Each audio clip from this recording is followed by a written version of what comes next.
Warahmatullahi wabarakatuh. Terima kasih buat teman-teman yang udah hadir di kelas hari ini.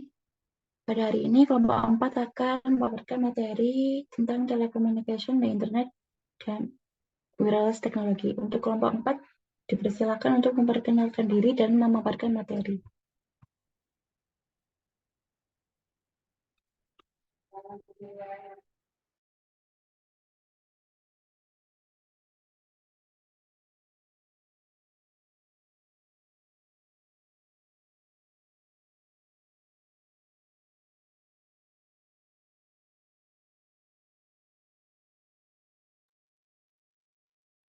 Untuk anggota dari kelompok 4 ada kelompok 4 ada 5 orang, ada Ainul Marifa, Vanessa Maulida, Sita Minatus Sadia, Sofa Nabila, dan Salsabila di Aziza.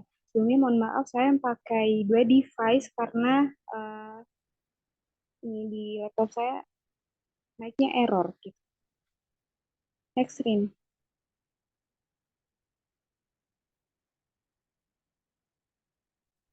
Selanjutnya materi yang pertama adalah komponen utama dari jaringan dan kunci teknologi jaringan.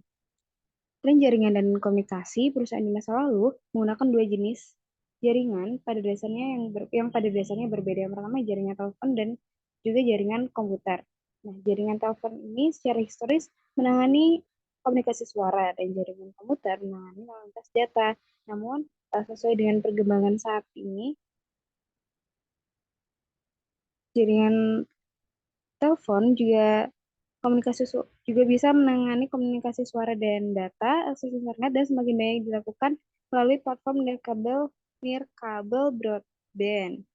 Dan jaringan komputer juga sudah berevaluasi, sudah bisa mencakup layanan telepon dan juga video internet. Nah, saat ini penyedia telekomunikasi AT&T dan Verizon menawarkan transmisi data, akses internet, dan layanan telepon seluler, program televisi, dan juga layanan suara.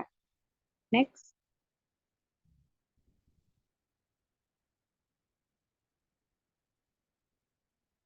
Nah, apa itu jaringan komputer? Jaringan komputer adalah sekumpulan perangkat elektronik yang saling berhubungan untuk bisa saling bertukar data dan sumber daya. Dalam bentuknya yang paling sederhana, suatu jaringan terdiri dari dua atau lebih komputer yang terhubung. Setiap komputer di jaringan berisi perangkat antarmuka jaringan untuk menghubungkan komputer ke jaringan.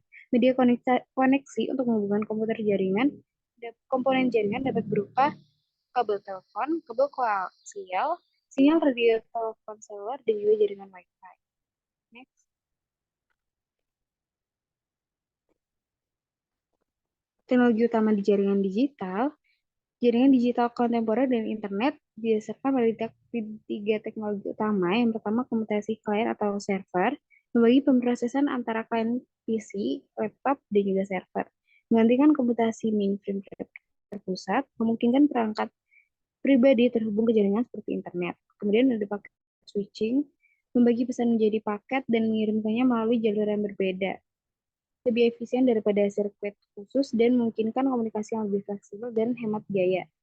Kemudian ada TCP/IP, standar protokol universal untuk menghubungkan jaringan dan komputer, memungkinkan komunikasi antar perangkat dengan platform yang berbeda. Kemudian model dari referensi TCP/IP itu ada lapisan aplikasi atau HTTP, kemudian transportasi atau TCP, lapisan internet atau IP, dan lapisan antarmuka jaringan.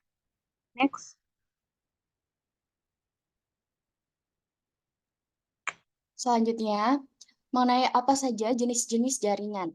Jadi jenis jaringan itu ada dua, yaitu yang pertama sinyal analog adalah sinyal yang berubah secara kontinu dan memiliki nilai yang dapat bervariasi pada rentang tertentu. Sinyal ini dapat berupa gelombang elektromagnetik seperti gelombang suara, gelombang radio, atau gelombang cahaya. Kemudian yang kedua ada sinyal digital, yaitu sinyal yang berubah secara diskrit dan memiliki nilai yang terbatas pada dua nilai, biasanya 0 dan 1. Sinyal ini dipresentasikan sebagai pulsa-pulsa tegangan atau bit-bit data, contohnya musik digital, gambar digital, dan data komputer. Jadi komputer ini menggunakan sinyal digital dan memerlukan modem untuk mengubah sinyal digital ini menjadi sinyal analog yang dapat dikirim melalui atau diterima dari saluran telepon, saluran kabel, atau media nirkabel yang menggunakan sinyal analog. Jadi modem adalah suatu perangkat yang menerjemahkan sinyal digital menjadi bentuk analog dan sebaliknya sehingga komputer dapat mengirimkan data melalui jaringan analog seperti jaringan telepon dan kabel. Jadi bisa dilihat pada gambar di slide sekarang menerangkan tentang bagaimana cara sinyal digital dan analog berfungsi dengan modem. Next. Kemudian ada banyak macam jaringan dan cara mengklasifikasinya. Salah satunya berdasarkan cakupan geografisnya yang dibagi menjadi 4 pada tabel berikut. Yang pertama ada jaringan area lokal atau LAN. Untuk daerahnya hingga 500 meter atau setengah mili, kantor atau lantai sebuah bangunan. Kemudian ada jaringan area kampus atau CAN. Daerahnya hingga 1000 meter atau 1 mili, untuk kampus perguruan tinggi atau fasilitas perusahaan. Kemudian yang ketiga ada jaringan wilayah metropolitan atau MAN, yaitu daerahnya sebuah kota atau wilayah metropolitan. Kemudian yang keempat, jaringan area luas atau WAN, digunakan di daerah wilayah regional lintas benua atau global. Kemudian ada penjelasan tentang bandwidth. Bandwidth ini adalah kapasitas maksimum data yang dapat ditransfer melalui suatu data atau koneksi internet dalam 1 detik. Biasanya diukur dalam satuan bit per second atau BPS. Jadi fungsi bit sendiri itu untuk mengatur besar data yang ditransfer, kemudian membagi kecepatan transfer data, dan ukuran media pengiriman data. Next. Kemudian dijelaskan oleh teman saya.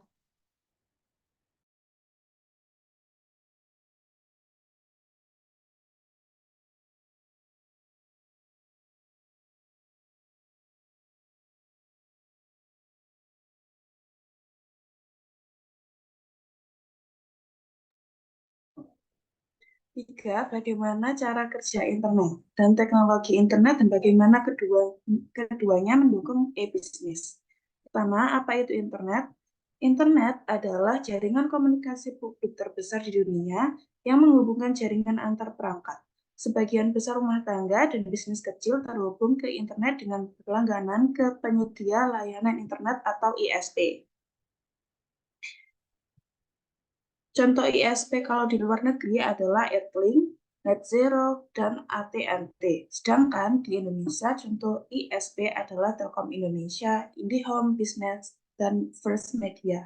Next. 2. Pengalamatan dan arsitektur internet.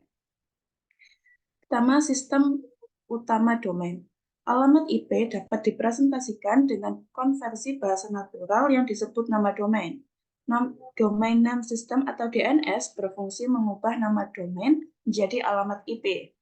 Domain itu, kalau misalkan teman-teman lihat di web, itu terletak di akhir nama web, kayak misalkan .com, .id, .governor. Kedua, tata kelola arsitektur internet. Trafik data internet dibawa melalui jaringan backbone berkecepatan tinggi yang menghubungkan jaringan nasional ke jaringan regional. Jaringan regional menyewakan akses ke ISP, perusahaan swasta, dan lembaga pemerintahan.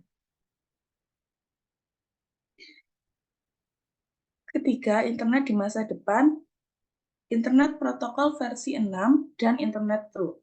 Berisi alamat 128 bit yang lebih kompatibel dengan sebagian besar modem dan router. Sedangkan internet itu adalah konsorsium jaringan tingkat lanjut yang mewakili lebih dari 500 universitas di Amerika Serikat, bisnis swasta, dan lembaga pemerintahan yang bekerja dengan 94.000 institusi di seluruh Amerika Serikat dan mitra jaringan internasional lebih dari 100 negara. Selanjutnya dijelaskan. Belum. Layanan internet dan alat komunikasi. Internet service. Komputer klien yang terhubung ke internet memiliki akses ke berbagai layanan. Layanan ini meliputi email, chatting, grup diskusi, elektronik, telnet, FTP, dan web. Semua layanan dapat berjalan pada satu komputer, server, atau layanan yang berbeda dapat dialokasikan ke mesin yang berbeda. Kedua, ada voice over IP. yang mengirimkan informasi suara dalam bentuk digital menggunakan paket switching.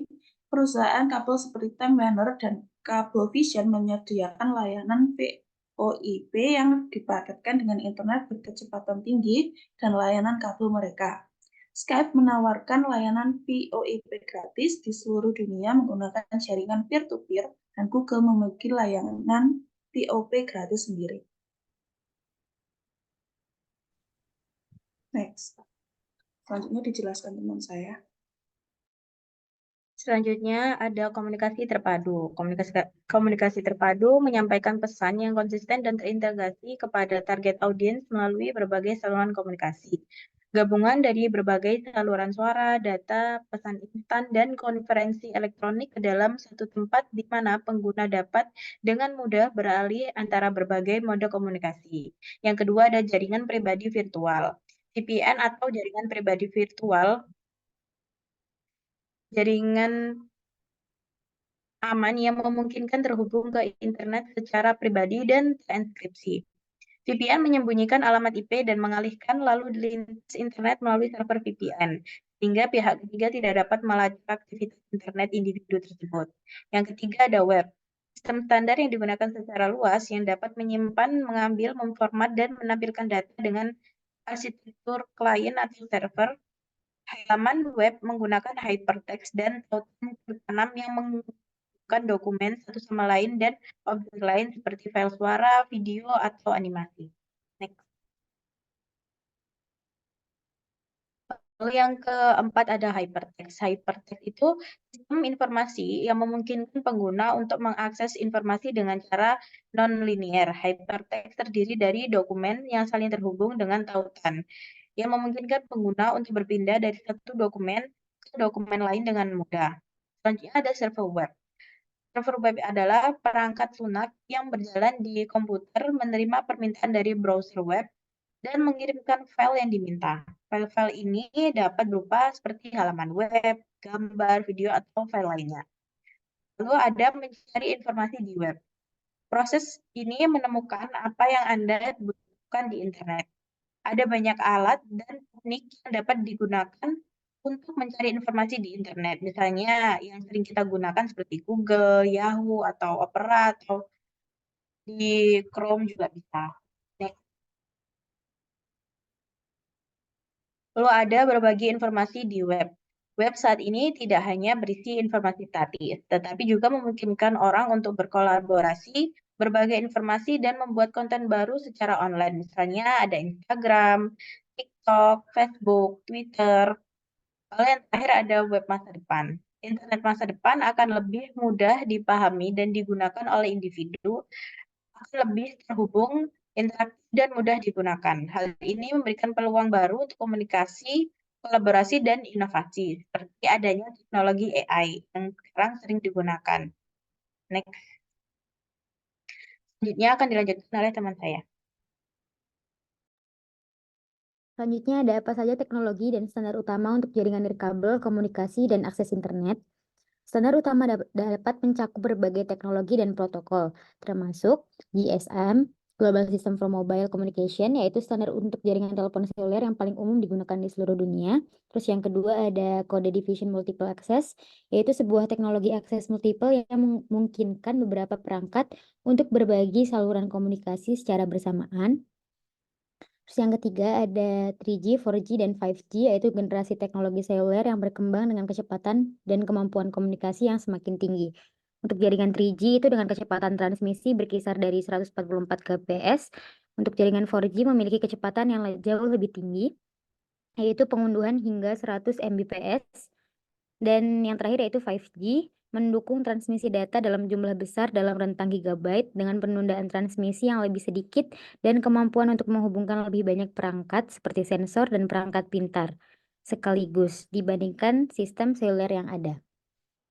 Untuk jaringan komputer nirkabel dan akses internet, yang pertama ada Bluetooth, protokol komunikasi nirkabel yang digunakan untuk menghubungkan perangkat-perangkat seperti headphone, keyboard, dan mouse ke perangkat mobile atau komputer.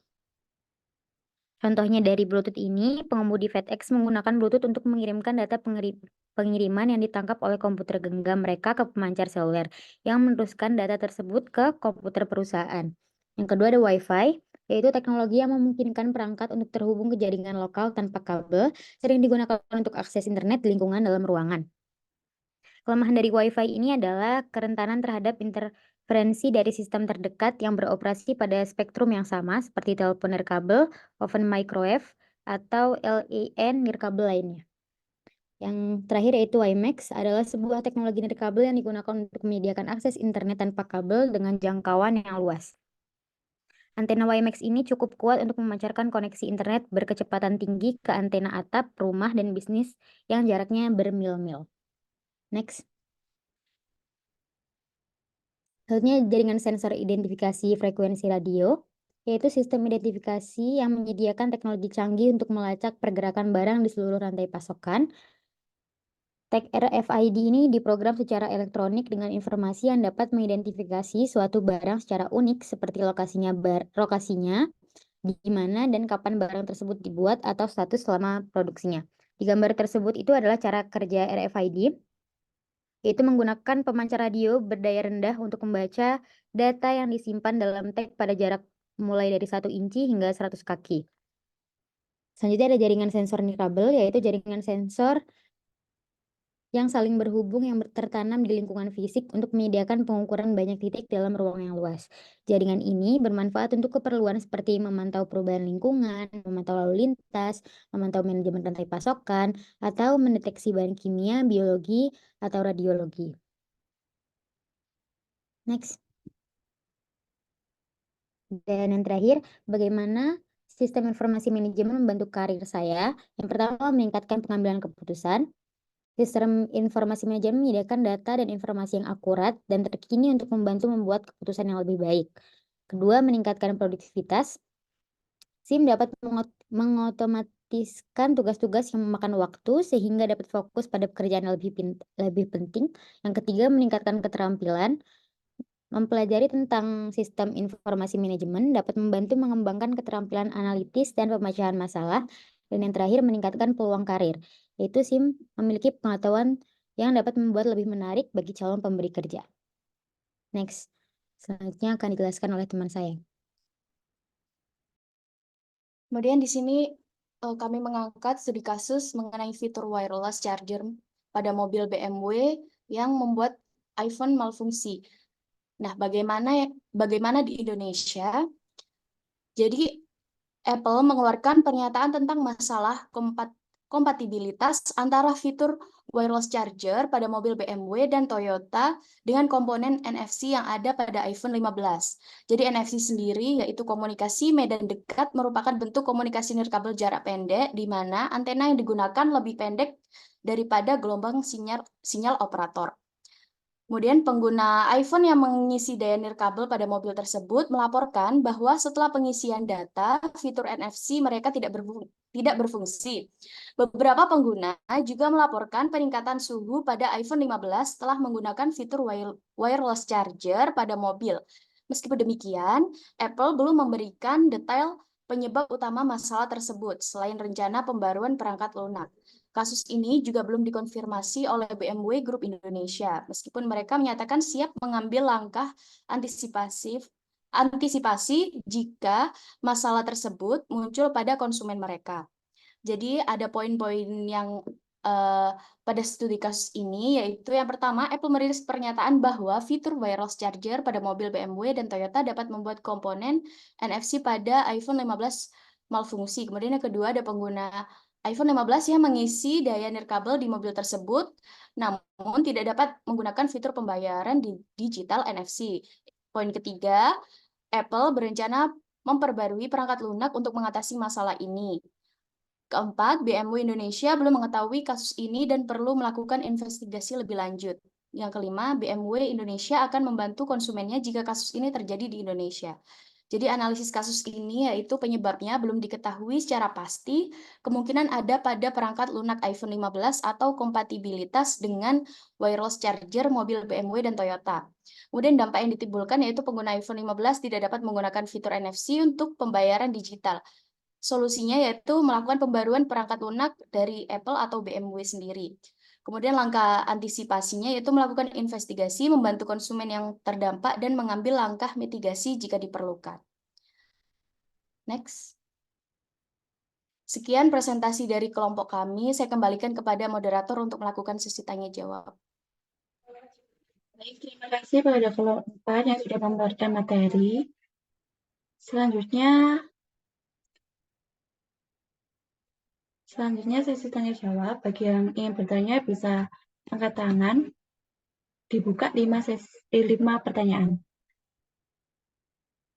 Baik, yang pertama untuk Sonia dipersilahkan. Baik, sebelumnya perkenalkan nama saya Sonia dengan NIM akhir 465. Izin bertanya, untuk pertanyaannya apa prinsip dasar yang mendasari fungsi protokol TCP atau IP dalam menyediakan koneksi dan komunikasi yang dapat diandalkan antara berbagai perangkat dan jaringan komputer. Terima kasih. Terima kasih. Selanjutnya untuk Muhammad Aditya. Baik, sebelumnya terima kasih atas kesempatan yang diberikan kepada saya.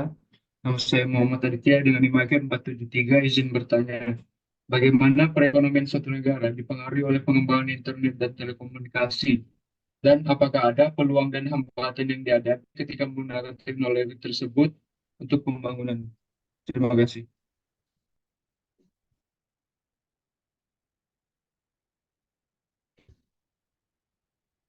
Selanjutnya untuk Erlin dipersilahkan. Oke, terima kasih. Nama saya Erlin. Izin bertanya dengan NIM 463. Bagaimana teknologi internet termasuk VPN, hypertext, dan jaringan pribadi virtual telah membentuk evaluasi e-bisnis dan apakah dampaknya terhadap strategi bisnis dan inovasi di era digital? Terima kasih. Terima kasih. Selanjutnya untuk Widya Intan.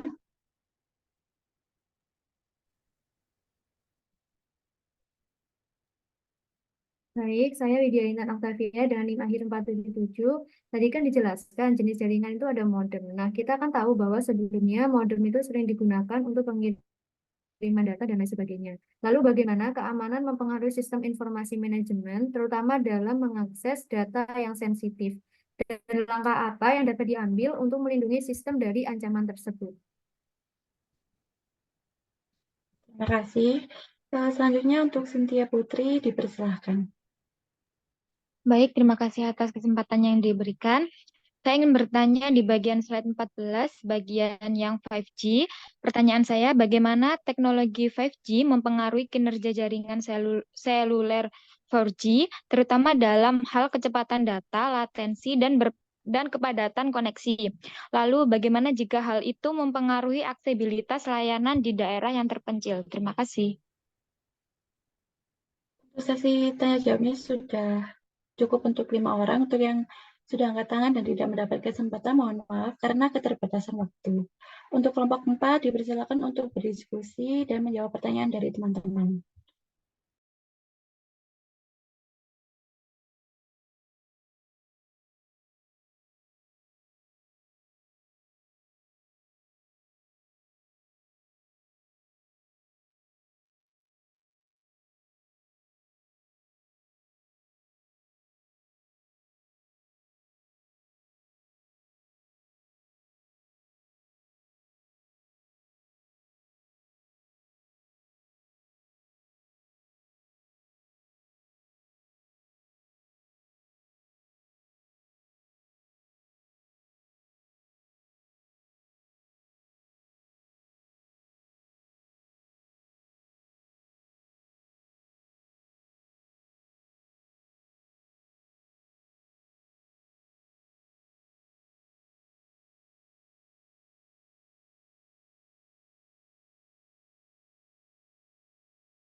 Untuk kelompok 4, dipersilakan untuk menjawab pertanyaan dari teman-teman.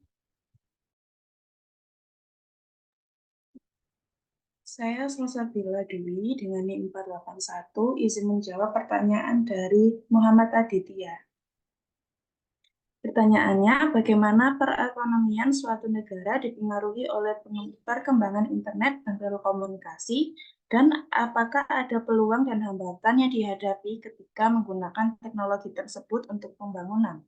Jelaskan secara spesifik. Dampak pengembangan internet dan telekomunikasi pada perekonomian negara yaitu pertama, meningkatkan pertumbuhan ekonomi dengan memperluas jangkauan pasar, menjangkau pelanggan global, dan meningkatkan peluang penjualan, serta meningkatkan efisiensi dagang. Yang kedua, meningkatkan akses informasi dan layanan, misalnya melalui pendidikan lewat belajar online, kesehatan melalui konsultasi dengan dokter dari jarak jauh, dan pemerintahan dengan meningkatkan transparansi dan akuntabilitas pemerintah. Yang ketiga, meningkatkan inklusi keuangan dengan mendorong UMKM dengan memasarkan produk mereka secara online dan meningkatkan akses ke pasar global. Lantas, peluang dan hambatan dalam penggunaan teknologi untuk pembangunan yaitu pertama, untuk peluang meningkatkan akses informasi dan pendidikan, kedua, meningkatkan efisiensi dan produktivitas, yang ketiga, menciptakan lapangan kerja baru, yang keempat, meningkatkan inklusi keuangan. Sedangkan untuk hambatan terdapat kesenjangan digital, yaitu adanya kesenjangan antara golongan tua dan golongan muda dalam mengakses teknologi yang ada, sehingga hal tersebut menyebabkan kurangnya keterampilan digital di kalangan masyarakat yang dapat menghambat penggunaan teknologi untuk pembangunan. Yang kedua yaitu keamanan siber. Ancaman keamanan siber dapat membahayakan infrastruktur digital dan menghambat pembangunan teknologi untuk pembangunan. Gimana Mas Adit? Baik, terima kasih. Sama-sama.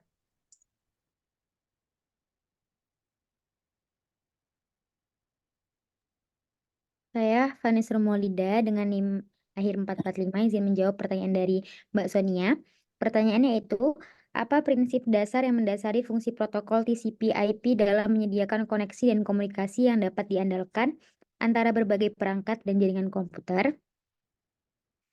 Ada beberapa prinsip dasar yang mendasari fungsi TCP/IP dalam menyediakan koneksi dan komunikasi. Yang pertama yaitu end-to-end, yaitu prinsip yang memperlakukan setiap perangkat di jaringan sebagai ujung, sebagai end dari koneksi, sehingga memungkinkan komunikasi langsung antara dua perangkat tanpa tergantung pada perangkat-perangkat di tengah jaringan.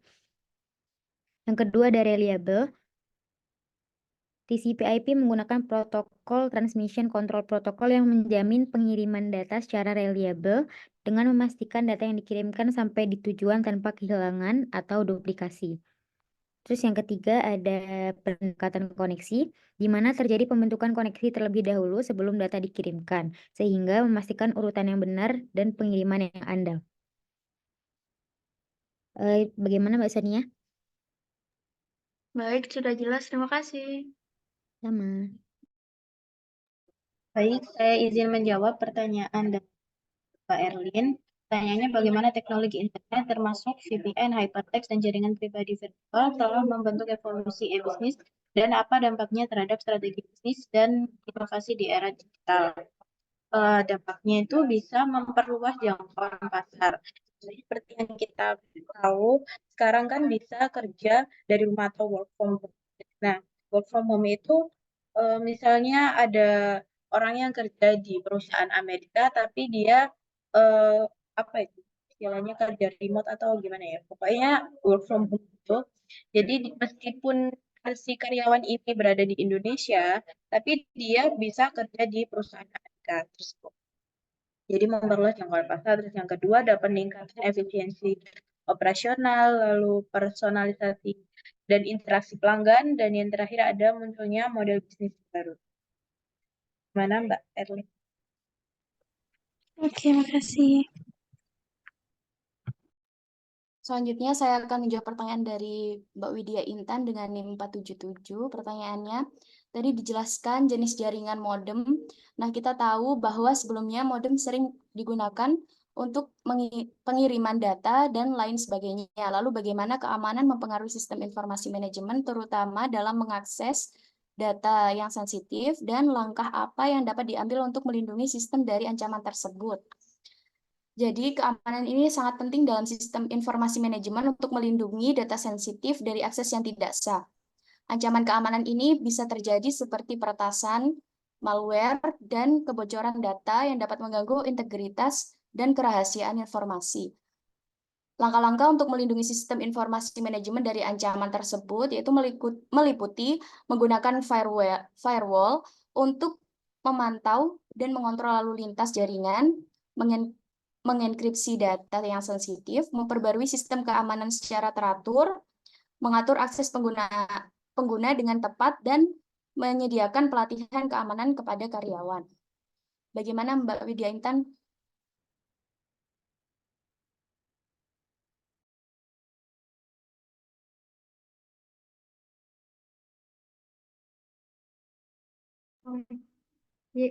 Iya, terima kasih. Oke. Selanjutnya saya akan menjawab pertanyaan dari Cynthia Putri Regina dengan NIM 471. Pertanyaan, bagaimana teknologi 5G mempengaruhi kinerja jaringan seluler 4G, terutama dalam hal kecepatan data, latensi, dan kepadatan koneksi. Lalu bagaimana jika hal ini mempengaruhi aksesibilitas pelayanan di daerah terpencil. Nah, pengaruhnya dalam kecepatan data itu 5G menggunakan spektrum frekuensi yang lebih tinggi yang memungkinkan transmisi data yang lebih banyak dalam waktu yang sama. Kemudian pengaruh dalam latensi, 5G memiliki latensi yang jauh lebih rendah dibandingkan dengan 4G, dan 5G menggunakan arsitektur jaringan yang lebih baru yang memungkinkan data untuk ditransmisikan dengan lebih sedikit perantara sehingga mengurangi latensi. Kemudian pengaruh dalam kepadatan lokasi, 5G dapat didukung hingga 1 juta perangkat per kilometer persegi dibandingkan dengan 4G yang hanya mampu mendukung hingga 100.000 perangkat per kilometer persegi. Hal ini memungkinkan lebih banyak perangkat untuk terhubung ke jaringan secara bersamaan tanpa mengalami penurunan performa. Kemudian dampak terhadap aksesibilitas layanan di daerah terpencilnya, penerapan 5G di daerah terpencil masih terkendala oleh beberapa faktor, seperti biaya infrastruktur yang tinggi dan ketersediaan spektrum frekuensi yang terbatas.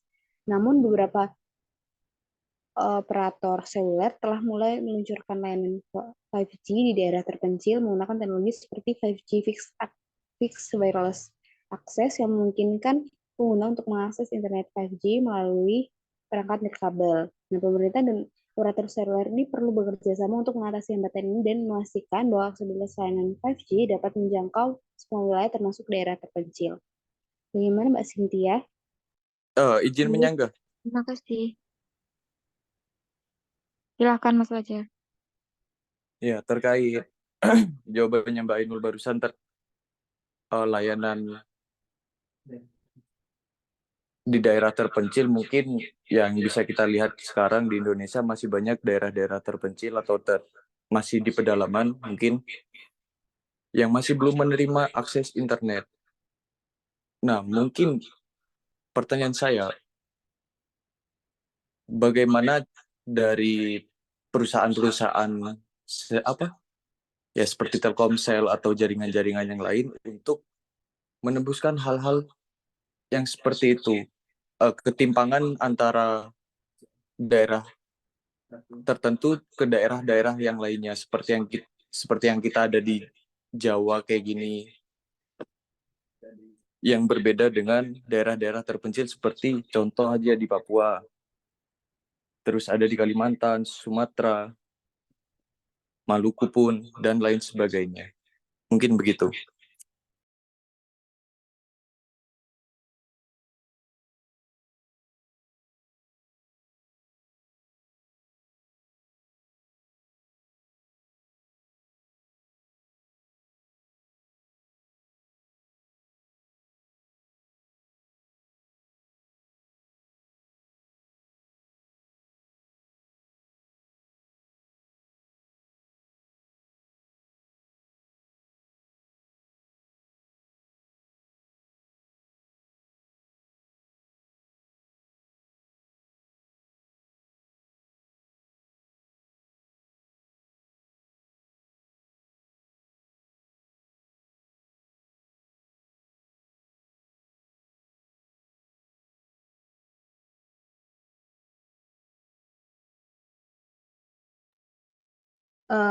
Mas Fajar izin jawab ya. Terkait yang intinya pokok internet itu nggak masuk ke pelosok itu solusinya gimana ya? Pengetahuan saya untuk yang di daerah Papua itu mereka sistemnya ada satu rumah yang memiliki kayak wifi gitu. Nah, terus si pemilik rumah yang memiliki wifi ini biasanya dia itu buka voucher gitu. Jadi bisa dipakai dan ada masa tenggangnya di voucher tersebut. Jadi kayak meskipun di sana itu nggak semua orang bisa ngakses kayak kita kan bisa beli paketan sendiri. Nah, kalau di daerah yang Papua itu ada satu rumah atau pokoknya biasanya itu rumah tersebut itu juga buka warung. Jadi sekalian sama si pemilik wifi-nya itu. Jadi dia buka wifi, terus habis itu ada vouchernya, terus habis itu ya udah diklaim aja sama mereka. Itu gimana?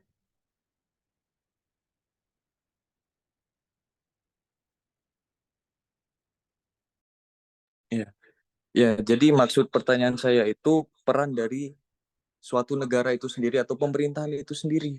Kalau masalah individu, ya mungkin kita bisa dan mau bagi yang mau seperti itu, Mbak. Jadi pertanyaan saya lebih spesifik bagaimana peran dari si pemerintah atau si pemilik negara ini seperti itu.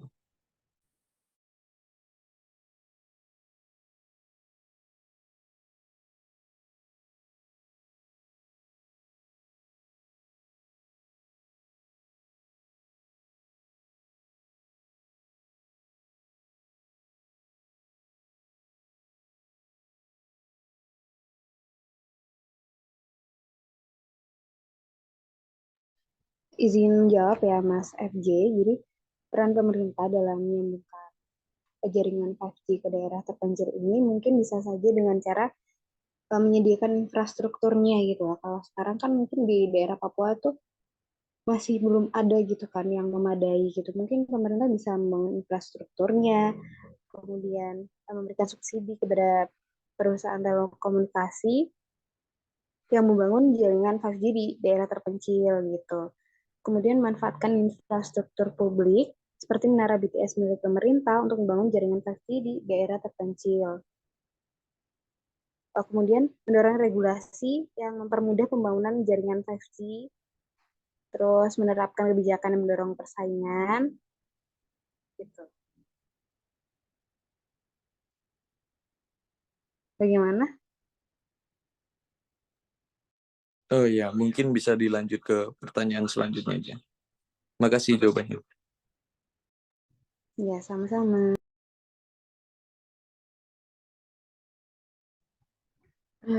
Sepertinya pertanyaannya sudah terjawab semua. Saya izinkan lagi untuk teman-teman apakah ada sanggahan atau pendapat. Jika tidak ada, dari materi hari ini itu membahas tentang jaringan komputer ya. Nah, jaringan komputer tidak akan terhubung jika tanpa internet. Terus di teknologi jaringan komputer itu juga ada komputasi klien, paket switching, dan TCP atau IP. Terus selanjutnya itu ada juga layanan internet itu seperti internet service voice over IP, lalu di alat telekomunikasi yang sudah kita pakai semua itu ada Google, media sosial, dan AI. Nah, dari materi hari ini tuh materinya akan masih terus berkembang dan akan terus maju untuk dari waktu ke waktu. Baik, pemaparan materi hari ini dari kelompok 4 sudah selesai. Saya akhiri. Wassalamualaikum warahmatullahi wabarakatuh. Waalaikumsalam warahmatullahi Waalaikumsalam wabarakatuh. warahmatullahi wabarakatuh. Oke, terima kasih moderator dan juga kelompok presentator dan teman-teman sekalian yang dapat hadir pada pertemuan kali ini. Sebelum bubar, kita foto dulu mungkin buat bukti kehadiran. Slide pertama, 1, 2, 3. Oke. Bentar. Slide kedua, 1, 2, 3. Oke. Oke, terima kasih teman-teman. Cukup sampai di sini pertemuan kali ini. Wassalamualaikum warahmatullahi wabarakatuh. Waalaikumsalam warahmatullahi wabarakatuh. Waalaikumsalam warahmatullahi wabarakatuh.